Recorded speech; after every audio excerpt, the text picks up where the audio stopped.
하나님께서 저 여러분에게 은혜 주시길 원합니다. 이렇게 하나님 앞에 매주간 말씀을 전하면서 어떤 말씀으로 말씀을 정할 것인가 라고 하는 것은 그냥 생각으로 되는 일이 아닙니다. 하나님께 엎드려 기도하면서 하나님께서 우리 공동체에 주시는 말씀을 잘 분별해서 말씀을 전해야 되기 때문에 무릎 꿇지 아니하고 하나님의 말씀에 귀를 기울이지 않고 그저 실용적인 차원에서 필요하기 때문에 전하는 말씀은 하고 싶은 이야기를 하는 것에 불과하게 되고, 내가 들어야 할 하나님의 말씀을 듣지 않고 듣고 싶은 이야기를 들으려고 하는 것은 하나님의 말씀을 듣는 것이 아니라 이야기를 듣고자 하는 태도에 불과합니다. 그래서 말씀을 전하는 사람이나 듣는 사람이나 하나님께서 주시는 말씀을 전하려고 애를 써야 하고, 하나님께서 주시는 말씀을 들으려고 우리가 그렇게 마음을 다해야 우리 공동체가, 우리의 삶의 집이, 우리 가정이 하나님의 말씀에 세워질 수가 있습니다. 특별히 1월 둘째 주를 맞이해서 기도하는 가운데서 이 해는 정말 믿음으로 살기를 하나님께서 원하시는구나라는 걸 느낍니다. 우리가 물론 믿음으로 살지요. 그러나 여기서 말하는 믿음은 온전한 믿음을 말하는 것입니다. 우리가 누군가의 관계 속에서 흔히 말해서 저 사람이 나를 반신반의한다, 그럼 여러분이 그렇게 유쾌하지 않으실 거예요. 특별히 나와 가까운 사람이 나를 믿는 것처럼 보여졌는데 믿는 것도 아니고 안 믿는 것도 아니라 반쪽짜리로, 어떤 때는 믿는 것처럼 보여지는데 어떤 때는 믿지 못하는 느껴지면 여러분은 유쾌하지 않으실 겁니다. 믿든지 안 믿든지, 믿는 것도 아니고 안 믿는 것도 아니고, 하물며 인간의 관계도 그런데 전능하신 하나님을 향하여 믿는 것도 아니고 안 믿는 것도 아니고 맡기는 것도 아니고 안 맡기는 것도 아니고, 그런 믿음의 능력을 경험할 수가 없는 것입니다. 그러므로 우리가 하나님을 믿는다고 할 때에 온전하게 믿자, 이런 것이죠. 온전하게 믿자. 나의 의인은 믿음으로 말미암아 살리라. 이 하박국서의 말씀을 통해서 그리스도인이 어떤 사람들이냐? 믿음으로 사는 사람들이다. 믿음으로 산다고 할 때 여기에 의미가 무엇이냐? 믿는 것도 아니고 안 믿는 것도 아니어서 불완전한 신앙이 아니라 온전히 믿는, 온전한 믿음을 가지고 하나님께 나아가는 사람들이 되자라는 것입니다. 하나님께서 이 해에 그것을 원하세요. 우리가 믿음으로 살지 않으면 자기 힘으로 살려고 하게 됩니다. 자기 지혜를 의지하게 됩니다. 자기 성실을 의지하게 됩니다. 자기의 의지와 자기의 계획대로 가려고 하게 됩니다. 그러면 믿지 않는 사람들하고 우리가 다를 바가 없습니다. 우리 그리스도인들은 믿음으로 사는 사람들입니다. 히브리서 11장을 믿음의 장이라고 그러는데 거기에 보면 정말 허다한 증인들이 나옵니다. 어떠한 증인들? 믿음으로 산 사람들. 때로는 인간적으로 감당하기 어려운 역경과 고난을 만나도 세상을 이기는 믿음으로 승리한 사람들. 때로는 생명이 끊어지는 순교를 맞이하고 핍박을 받아도 믿음의 능력으로 이겨낸 사람들. 그래서 우리에게 구름같이 둘러싼 허다한 증인들이 있으니 이렇게 말하지 않습니까? 믿음의 주요 온전케 하시는 예수 그리스도를 바라보자. 믿음이 없이는 하나님을 기쁘시게 하지 못하나니, 이렇게 말했습니다.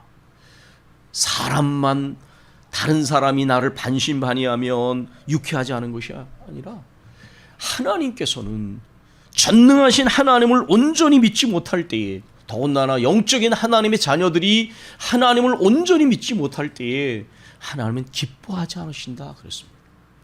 나의 의인은 믿음으로 말미암아 살리니 저가 뒤로 물러가면 내가 기뻐하지 아니하리라, 그렇게 말씀하셨어요. 우리가 히브리서 11장의 말씀을 읽다 보면 아브라함에 관한 구절이 몇 구절 나옵니다.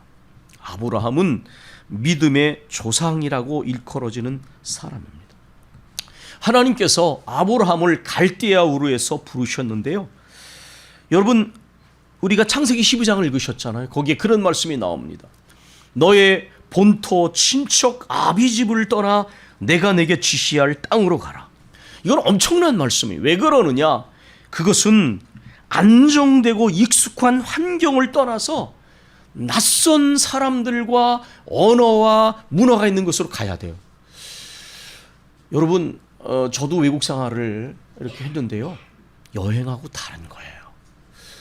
그리고 이 낯선 곳에 있으면요, 이 보호를 받기가 어렵습니다. 무슨 일이 생기면 민주화되지 않은 나라들은 갑자기 아주 무서운 일이 생겨나고요. 민주화된 나라들도 어려워지면 외국인들에 대해서 차별이 생겨나요. 그러니까 이렇게 너의 고향 본토 친척 아비집을 떠나라. 이것은요, 안정된 곳을 떠나서 두려움을 갖기 쉬운 곳으로 가는 거예요. 그런데 하나님은 이유가 있으신 거예요. 왜 떠나라 하셨을까? 일단 여기 갈대아 우르는 우상 숭배가 있는 곳입니다. 여기 있으면 하나님을 제대로 섬길 수가 없는 거예요. 그러니까 하나님께서 그것을 떠나게 하셨어요. 이 모든 죄악된 환경을 떠나게 하셨고요. 그 다음에 이렇게 안정된 곳, 익숙한 곳, 어떤 인간적인 보호막을 떠나게 하신 것은 하나님만 온전히 신뢰하게 하시는 거예요. 저는 제가 이제까지 삶을 살면서 하나님께서 제가 의지하던 것들을 철저하게 끊으시는 경험을 몇 번 했습니다. 그때마다 참 힘이 들어요. 인간적으로 스트레스가 됩니다. 여러분 생각해 봐요. 정말 뭔가 지푸라기도 의존할 때 있어야 되는데 모든 의지할 걸 다 끊으시면요, 그거 굉장히 힘든 경험이에요. 원망이 나올 수도 있는 거예요. 그런데 하나님 왜 그렇게 하실까? 일생에 몇 번은 철저하게 하나님만 의지하는 훈련을 해야 됩니다. 왜 그러느냐? 그래야 소망이 견고해지거든요. 우리는 약해서 쉽게 포기하고 낙심하고 이렇게 돼요. 그런데 우리가 철저하게 모든 것을 끊어서 하나님만 의지하게 만드는 그 훈련을 받으면 우리가 어떤 상황에서나 하나님을 의지하고 일어날 수가 있어요. 견고한 소망을 갖게 되는 거예요. 하나님이 다 이유가 있으신 겁니다. 그리고 이제 말씀하십니다. 내가 내게 지시할 땅으로 가라. 그런데 어느 땅인지는 말씀하지 않으셨습니다. 이건 지금 막연한 것이지요. 그러나 이것은 이런 것입니다. 하나님에 대하여 근본적 신뢰가 없이는 안 되는 거예요. 여러분, 우리가 누구를 믿을 때에요, 그 사람을 다 알아서 믿지 못합니다. 그런 것이 아니에요. 내가 그 사람을 근본적으로 믿으면 그 사람이 하는 말을 믿게 되는 거예요. 그러니까 하나님께서 내가 내게 지시할 땅으로 가라. 어떤 땅인지 모르지만 하나님을 근본적으로 신뢰할 때만 갈 수 있는 거죠. 이것은. 그리고 하나님께서는 약속을 주십니다. 내가 너를 축복하되 너로 인하여 만민이 복을 받으리라. 너는 복의 통로가 될지라. 이렇게 말씀하셨어요. 그러니까 하나님께서 주신 어떤 축복과 비전의 약속이 있는 것이죠. 이것은 하나님에 대한 근본적 신뢰가 없으면 안 되는 겁니다. 아까 제가 말씀드린 것처럼 내가 하나님을 향하여 반쪽짜리 믿음을 가지면 안 된다는 것이 뭐냐면 반신반의라는 것은 온전히 믿지 못하는 거예요. 하나님을 온전히 믿으면 내가 하려던 것을 내려놓게 됩니다. 여러분, 어렸을 때 자녀들이 부모를 향해서 부모가 자녀가 부모에게 모든 말을 해야지만 부모가 해주는 거 보셨습니까? 자녀를 키우시면서 그거 느끼셨을 거예요. 부모는요, 자식이 말하지 않아도 주고 싶어 해요. 무엇이든지 생각이 있다고요. 물론 없어서 못 주지만은 있는지 안 주는 부모는 없어요. 정상적이지 않은 부모는 그럴 수 있어요. 그러나 제대로 된 부모는요, 우리 부모님이 그러셨어요. 내가 못 먹고 못 입어도 자식들에게는 주고 싶어요. 그런데 하늘 아버지께서 우리에게 그렇지 않으시겠어요? 그런데 조바심을 내고 믿지 못하고 내가 하려고 하니까 믿음의 결과를 보지 못하는 거예요. 근본적인 신뢰를 가지고 하나님께 아브라함은 나아갔어요. 그래서 이 창세기 12장에는 아브라함이 여호와의 말씀을 쫓아갔고 롯도 그와 함께 갔으며 그랬습니다. 오늘 본문에는 아브라함이 하나님을 믿으니 그것을 의로 여기시다. 이건 뭐냐면 하나님의 기쁨이 됐다 그런 겁니다. 하나님의 마음이 들었다 그런 거예요. 하나님을 믿으니 이런 거죠. 이것은 믿고 저것은 믿지 못하고가 아니라 모든 것을 믿는 거예요. 이게 근본적 신뢰예요. 근본적 신뢰. 그러니까 제가 목회를 하면서도 이건 시간이 필요하다는 걸 느껴요. 성도들이 저를 불신하는 건 아니지만은 목사가 기도하고 말씀을 전할 때 온전히 믿고 따라오는 사람들이 다르다는 거예요. 그거는 그 때가 있어요. 때가 과거에 상처받고 믿었다가 배신당하고 이게 시간이 필요해요. 내가 성도들을 위하여 기도하고 말씀을 전할 때에 성도들이 정말 목사의 말을 믿고 나를 위해 기도해 주면서 저 말씀이 하나님이 전해진 말씀에 믿고 따라오는 때가 있더라고요. 그건 개인적으로도 다르고 교회적으로도 때가 있어요. 저는 점점 우리 교회가 그런 방향으로 가고 있다고 생각합니다. 하나님의 말씀을 온전히 믿고 따라가는 길은 복된 길입니다. 여러분, 저는 이런 소원이 있습니다. 올해에는 우리 교우들이 하나님의 말씀을 어린애처럼 믿자.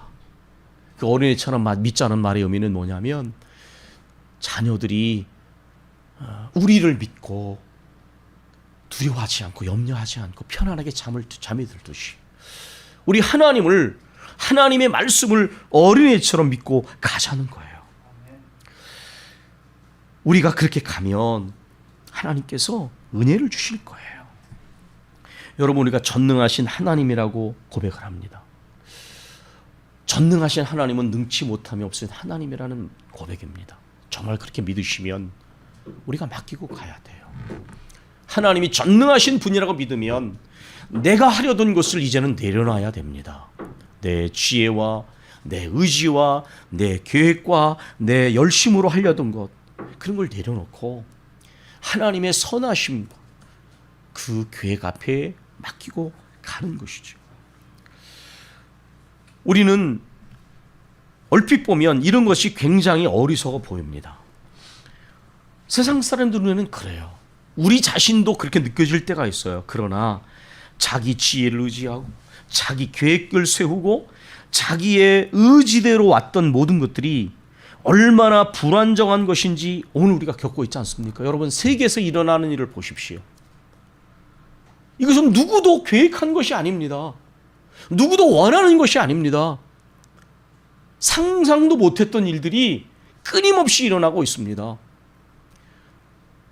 21세기의 4차 산업혁명 시대에 인간의 과학기술의 능력이 하늘 높은 줄 모르고 발전하는 시대에 우리가 경험하고 있는 일들은 인간의 계획, 인간의 지혜, 인간의 의지, 인간의 모든 것들이 얼마나 불안정한 것인 걸 우리에게 보여주고 있어요.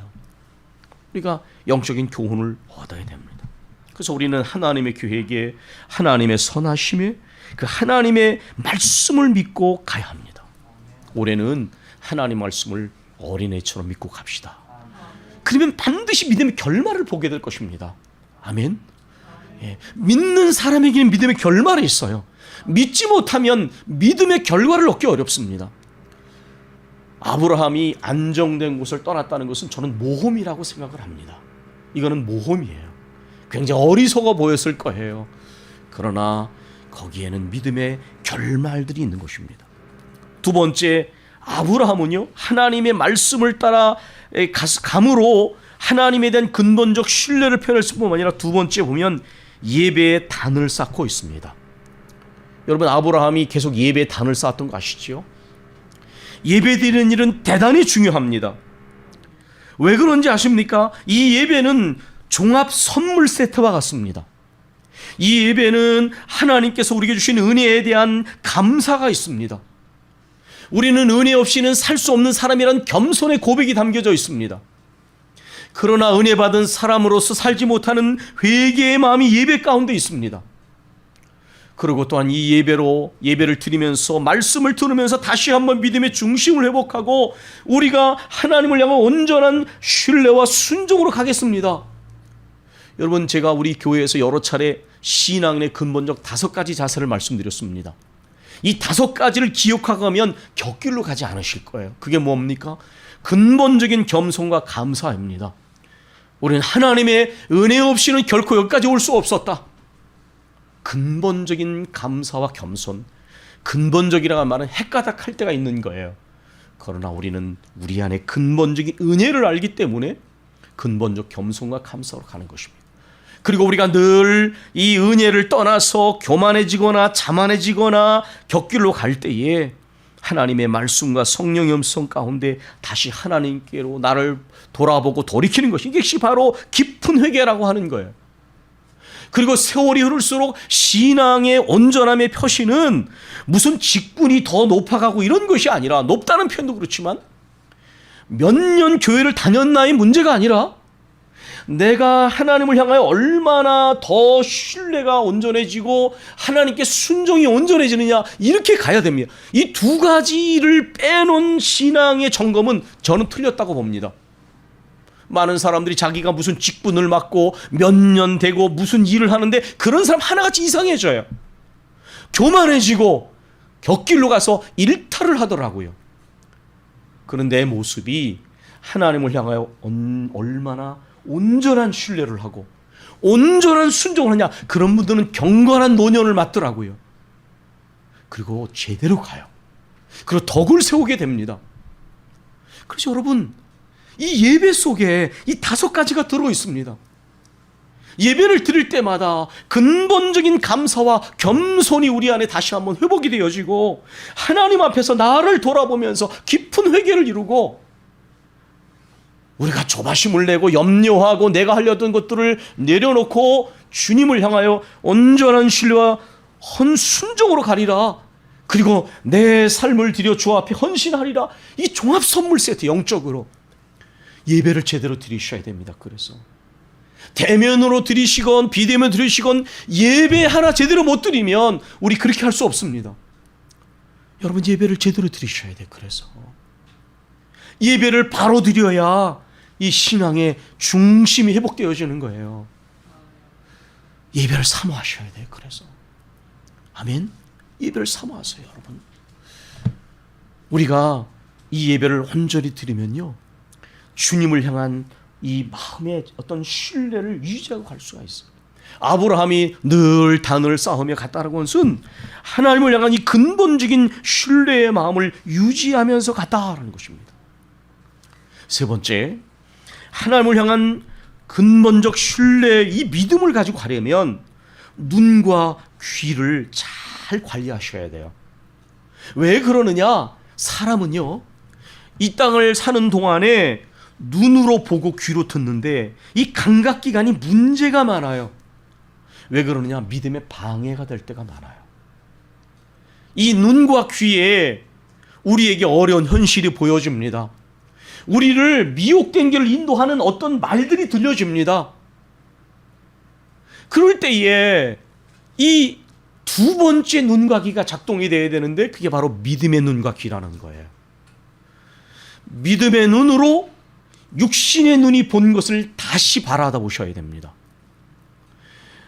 믿음의 귀로 내 육신의 귀로 듣던 이 말이 흘려보내야 될 말인지 내가 붙잡아야 될 말인지를 구분해야 됩니다. 이거 못하면 믿음이 관념이 됩니다. 아브라함이 이 부분에 있어서 몇 번 실패를 했어요.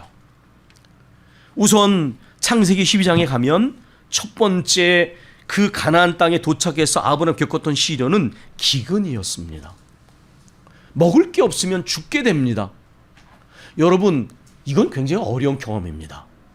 그런데 하나님을 믿으면 하나님은 만나와 메추라기를 주셨고요, 그리고 반석에서 물을 내셨어요. 저는 목회자로서 하나님이 훈련을 시키셨는데요, 정말 물이 이렇게 목 밑에까지 꼴깍꼴깍 해가지고 이 죽을 만한 상황이 몇 번 왔었어요. 육신적으로뿐만 아니라 물질적으로도 그런 일을 수없이 겪었어요. 그런데 하나님께서 내가 하나님을 온전히 의지하면 그게 꼭 필요하면 어떤 방법으로 채우세요. 저는 가장 세상에 쓸데없는 걱정이 돈 걱정이라고 생각하는 사람이에요. 아마 세상 사람들이 그런 말을 들으면 어리석다고 그럴 거예요. 근데 하나님이 꼭 필요하면 채우시더라고요. 물질이라는 건요, 하나님이 걷어가시면 한순간에 걷어가시는 거고요. 그거 모르면 물질 생활을 잘 못하게 돼요. 그런데 하나님께 필요하면 꼭 채우세요. 저는 우리 교회가 그런 경험을 하면서 가고 있다고 생각해요. 이 어려운 시기에도 하나님께서 우리 교회에 필요한 것들을 공급하셨어요. 저는 그렇게 살고 있어요. 정말 하나님이 만나와 메추라기를 먹이시는 경험을 하면서 살았어요. 그렇기 때문에 저는 염려하지 않습니다. 죽을 것 같은데 죽지 않더라고요. 그리고 하나님 그렇게 훈련을 시키셨기 때문에 저는 그렇게 안달하지 않아요. 저는 오히려 마음으로는 저는 굉장히 부자라고 생각해요. 누구보다도 가난한 사람이지만 그러나 저는 부자예요. 왜 부자냐? 하늘아버지가 우리 아버지니까. 하나님께서 채우셨어요. 어떻게든지. 그런 훈련을 시키시는 것은 하나님께서 뜻이 있는 것 같아요. 저는 목사로서의 공적인 일을 해야 될 사람이니까.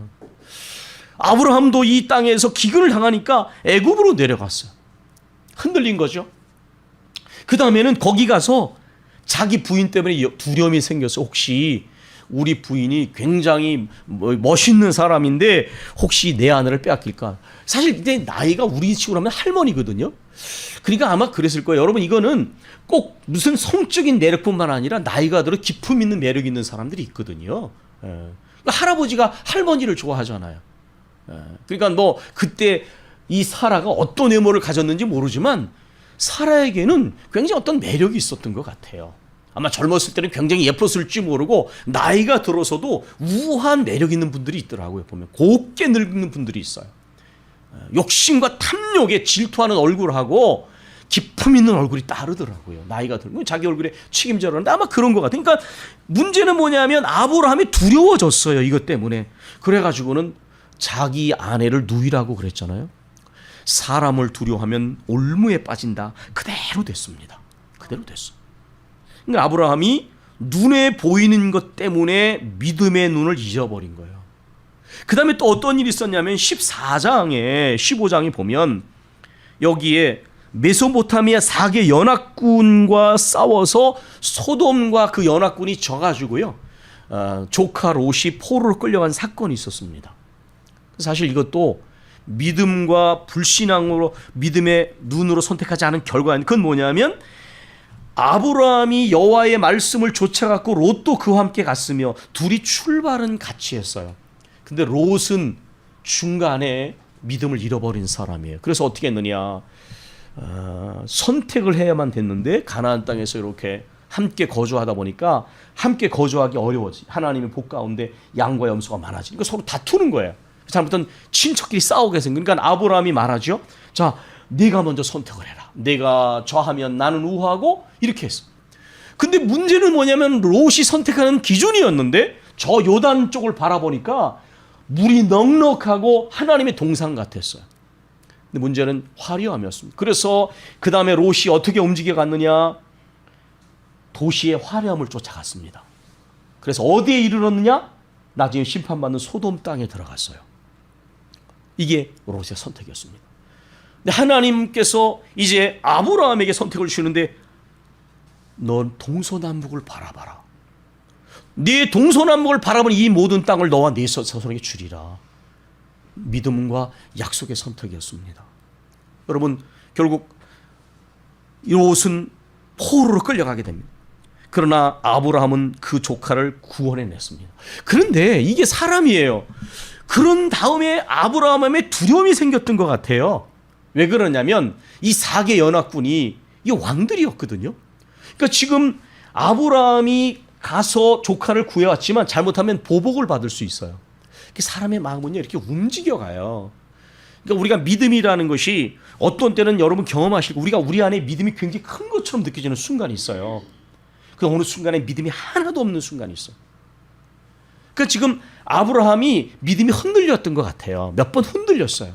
그러니까 지금 두려운 마음이 생겨났던 것 같아요. 이게 야, 혹시라도 내가 이 조카를 구하긴 했지만은 이 메소포타미아의 4개 연합군이 나를 쳐들어와서 해하면 어떨까? 그러니까 하나님이 어때요? 정확히 아시는 거예요. 그래서 오늘 16장에 이렇게 말씀하시잖아요. 여러분 그 15장에 보십시오. 환상 중에 아브라함이 임하여 아브라함아 두려워하지 말라. 나는 네 방패요 너의 지기 큰 상급이다. 이 방패가 뭐예요? 보호해 주는 거예요. 하나님이 괜히 그러신 것이 아니라 내가 너를 보호하고 있으니 두려워하지 마라 이거예요. 이게 바로 레마입니다. 그러니까 우리가 육신의 눈과 귀로 들려지는 것과 보여지는 것을 그냥 받으시면 안 됩니다. 그러면 믿음을 잊어버리게 돼요. 이거 관리를 못하는 성도들이 참 많더라고요. 왜냐하면 내 눈에 분명히 보여지는 현실이 있거든요. 근데 그 다음에는 믿음의 눈으로 볼 때 그 현실을 어떻게 해석하고 대처해야지가 그 다음 단계에 있어야 됩니다. 근데 아브라함이 이제 그런 걸 잘 못하니까 하나님께서 그때 어때요? 다시 말씀을 주시는 거예요. 그래서 나는 내 방패다. 그 다음에 두 번째가 뭐냐면 나는 너의 지극히 큰 상급이다. 이거 왜 그러셨을까요? 이건 그 다음에 하나님과 아브라함의 대화를 보면 알아요. 하나님이 약속하셨어요. 내가 네 자손이 번성하게 만들 거야. 근데 현실은 어떠냐면 자꾸 자기는 나이를 먹어가요. 아내와 함께. 그런데 자식을 낳지 못하는 거예요. 그럼 어떻게 돼요? 초조해져요. 우리 교회의 대주제가 주님과 함께인데 사람들이 왜 주님과 함께 가지 못하고 앞서갈까? 초조해지는 거예요. 불안해져요. 그리고 욕심이 생겨요. 그러면 이 조급함, 불안함, 욕심 이런 것 때문에 하나님보다 앞서가게 돼요. 그리고 왜 뒤처지느냐? 환경에 눌리는 거예요. 하나님이 함께 계심을 믿고 홍해가 앞에 있어도 나가야 되는데 홍해만 보이는 거예요. 그런데 믿음으로 가야 되거든요. 그러면 그 홍해가 갈라지는데 홍해 앞에 겁을 먹었어요. 한 발짝도 못 가는 거예요. 그런 싸움을 잘 싸워야 그 다음에 담대한 사람이 됩니다. 자기의 만용을 말하는 것이 아니에요. 하나님과 함께 가면 홍해가 열리고 길이 열려주는 거예요. 우리가 그런 믿음이 필요한데 하나님께서 지금 약속하셨는데 아브라함이 흔들렸어요. 그래서 말하잖아요. 감히 뭐라고 못하고 하나님 그죠. 다메섹 엘리에셀이나 후사가 되기를 원하고 제 집에서 이게 잘하는 종이 후사가 되기 상속하고 이게 뭐냐면 고대 사회 속에서 자식이 없는 경우에 믿을 만한 종에게 상속을 해주고 이 노년을 이렇게 편안하게 지내는 관리들이 있었다는 거예요. 그러니까 아브라함은 지극히 인간적인 해법을 생각하고 있어요. 그런데 하나님 뭐라고 그러세요? 아니다. 너 한번 좀 나와 볼래? 밤이었던 것 같아. 저 하늘에 한번 별을 봐라. 너 그 숫자 셀 수 있어? 못 세지. 내가 내 자손을 이 하늘의 별같이 만들 거야. 나중에 창세기 22장에 아들을 드린 다음에는 하나님이 한 대목을 더 거기다 첨가하십니다. 표현을. 내 자손을 하늘의 별과 같이 바다의 모래와 같이 많게 할 것이다. 예. 하나님께서 이렇게 말씀하신 건 이유가 있는가? 믿지 못하고 흔들리니까 하나님께서 약속을 주시는 거예요. 아니야. 그거는 내 방법이 아니다. 여러분, 그런데 아브라함이 이 말씀을 붙잡아야 되는데 유감스럽게 16장을 읽어보시면 아브라함이 그렇게 못했어요. 왜 그랬을까요? 귀 때문에 그랬어요. 나이가 드니까 하나님 말씀 약속을 주셨는데 자기 약속을 또 받았잖아요. 그런데 이 사례는 그렇지 못했어요. 남자들이 여자들 말을 잘 들어야 된다고 그러는데 아무 말이나는 아니죠, 당연히. 그러나 웬만한 말은 잘 존중을 해야 되는데 이 아내가 뭐라 그랬냐면 하나님이 내게 출산을 허락지 않으셨으니 아무래도 나는 어려울 것 같으니 내 종 하갈을 당신에게 씨바시로 줄 테니 그래서 자녀를 얻읍시다. 이게 뭐예요? 그럴듯한 거예요. 그래서 이 일을 했는데 여러분 이거는 인간적으로 보면 이런 거예요. 빠른 길이었어요. 분명히. 그렇죠? 자식을 얻게 되니까 또 안전한 길이에요. 왜냐하면 해결 가능한 길이거든요. 그리고 후회가 없는 길처럼 보여져요. 왜냐하면 그러다가 자식 못 얻고 그냥 죽으면 대가 끊어지는 거잖아요. 근데 결과가 뭐냐? 이 길은 빠른 길도 아니었어요. 안전한 길도 아니었어요. 후회가 없는 길도 아니었습니다. 왜? 하나님보다 앞서간 길이었기 때문이에요. 저는 이것은 제 고백입니다. 설교자의 많은 설교에는 자기 고백이 들어있는 겁니다. 제가 잘나서가 아니라 많은 후회와 실패를 통해서 배운 교훈도 있습니다. 목사의 설교에는. 저는 분명히 고백합니다. 주님보다 앞서가는 길은 절대로 빠른 길 아닙니다. 절대로 안전한 길 아닙니다. 절대로 후회 없는 길이 아닙니다. 저는 제가 여러 번 경험했습니다. 성도들과 믿음의 사람들의 삶의 모습을 보면서 봤습니다. 자기 딴에 굉장히 영리한 길로, 안전한 길로, 빠른 길로 갔는데 나중에 보면 후회하는 길이었어요. 한참을 돌아서 다시 가는 길로 갔어요. 그래서 믿음은 모험인 거예요. 왜냐하면 불안하거든요. 하나님께 믿고 갈 때에 진짜 불안하고 염려가 돼요. 그러나 그 길로 갔을 때 이 길이 가장 빠르고 안전한 길이고 후회가 없는 길이라는 것을 체험한 사람은 그 길로 다시 갑니다. 믿음으로 믿음에 이르게 되는 거예요. 그러나 그런 믿음의 모험을 경험하지 못하면 항상 주님보다 앞서가거나 뒤처지게 됩니다. 그 믿음의 길에서 앞으로 가지 못하는 거예요. 그러나 내가 정말 믿음의 모험처럼 보여지지만 그 하나님의 신실하심, 그 선하심, 약속에 믿고 갔을 때에 불안하고 염려가 되었지만은 그러나 하나님이 책임지시는 걸 경험하면 그 다음에는 흔들리지 않아요. 아브라함이 이 일 때문에 13년 동안 하나님의 침묵을 경험하잖아요. 86세에 이 일이 일어났는데 99세가 될 때까지 하나님이 나타나셨다는 기록이 없습니다. 물론 하나님께서 말씀하실 줄 모르지만 그러나 하나님과 아브라함 사이의 신뢰가 깨어짐으로 인해서 그 문제가 생겼어요.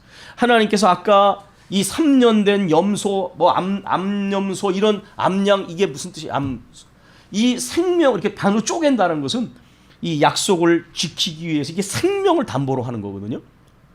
이 약속은 절대로 깨지지 않는 약속이에요. 이 동물을 쪼개놓고 그렇게 과거에 맹세를 했는데 하나님께서 그 정도까지 이 약속의 확실성을 담보해 주셨는데 아브라함이 이 귀를 들을 때에 듣지 말아야 될 말을 들었어요. 그럼 어떻게 써야 돼요? 이 말이 하나님께로부터 온지 아닌지를 구분했어야 돼요. 근데 우리 한국 사람들이 그런 거 잘 못해요. 친한 사람의 말을 하나님의 말씀보다 더 가까이 듣더라고요. 남편의 말을 하나님의 말씀보다 더 듣더라고요. 아내의 말을 하나님의 말씀보다 더 들어요. 친한 친구의 말을 하나님의 말씀보다 더 듣기 때문에 믿음의 길에서 벗어나게 돼요. 때로는 가까이 있는 사람이 영적으로 방해가 됩니다. 존중은 하지만 하나님의 말씀보다 위는 아닙니다. 그러니까 이 말이 들려졌을 때 아브라함은 물리쳤어야 돼. 여보, 우리 조금만 더 기다립시다. 하나님이 주신 약속이시지 않소? 이렇게 답변을 했어야 될 말인데 그 말을 들었단 말입니다. 하나님이 99세에 나타나셔서 한 말씀이 레마였습니다. 너는 내 앞에서 행하여 완전하라. 나는 엘샤다이, 나는 전능한 하나님이다. 너 왜 나를 반쪽만 믿냐? 그런 말씀이에요. 왜 반쪽만 믿냐? 믿으려면 온전히 믿어야 되는데 너 왜 나를 전능한 하나님이라고 나를 믿는다고 말하면서 나를 믿지 못하느냐? 나는 전능한 하나님이야. 나는 능치 못한 하나님이다. 이렇게 말씀하십니다. 여러분, 이 과정을 거쳐서 아브라함은 정말 하나님을 온전히 믿게 됐습니다. 그 결과를 아시지요? 아들을 드리라 하실 때에 드렸습니다. 왜 그랬느냐? 히브리서의 11장에 이렇게 나와 있습니다. 이 아들은 약속의 아들이므로 번제라는 것은 잡아서 각을 떼어서 그 다음에 태워드리는 제사입니다.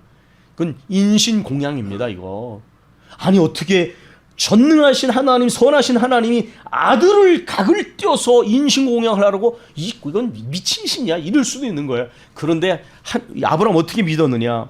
이 아들은 약속의 아들이므로 내가 하나님께 드리더라도 다시 살려서 내게 돌려주실 것이다. 그렇게 믿었다는 거예요. 이것은 온전한 믿음의 상태에 들어간 거예요. 아브라함이 온전한 믿음의 상태. 이제 말씀을 마무리하면서 여러분, 우리가 이 해에는 개인적으로나 가정적으로나 교회적으로 하나님을 온전히 믿어야 됩니다. 온전히 믿는다고 하는 것은 이제까지 내가 맡기지 못했던 것들, 내려놓지 못했던 것들, 순종하지 못했던 것들, 여전히 내 영역으로 가지고 있던 것들을 하나님께 맡기는 거예요. 왜냐하면 하나님이 선하신 분이시거든요.